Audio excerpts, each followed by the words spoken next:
పరమాత్మ స్వరూపులైన పార్వతీ పరమేశ్వరులకు, గురువులకు, పెద్దలకు నమస్కరిస్తూ శ్రీ భగవద్గీతలోని 4వ అధ్యాయం నుండి 33, 34 శ్లోకాలకు భావాన్ని విశ్లేషణ ఇచ్చుకుందాం.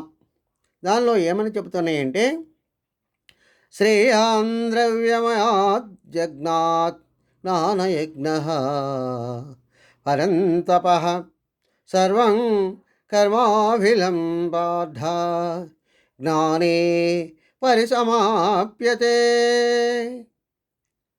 తద్విద్ధి ప్రణిపాతేన పరిప్రశ్నేన సేవయా ఉపదేక్ష్యంతి తే జ్ఞానం జ్ఞానినా సత్వదర్శనః అని తెలియజేస్తున్నాయి.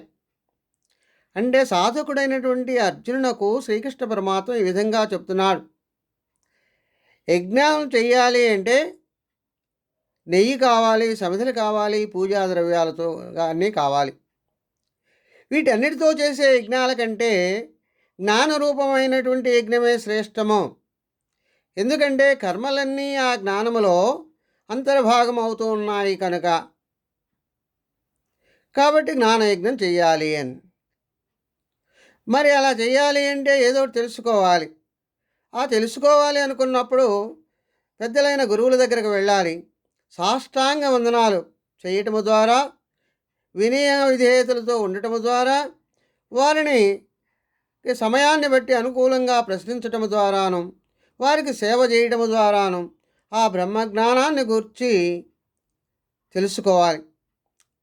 అప్పుడు ఆ తత్వదత్తులైనటువంటి జ్ఞానులు నీకు ఆ బ్రహ్మజ్ఞానాన్ని ఉపదేశిస్తారు.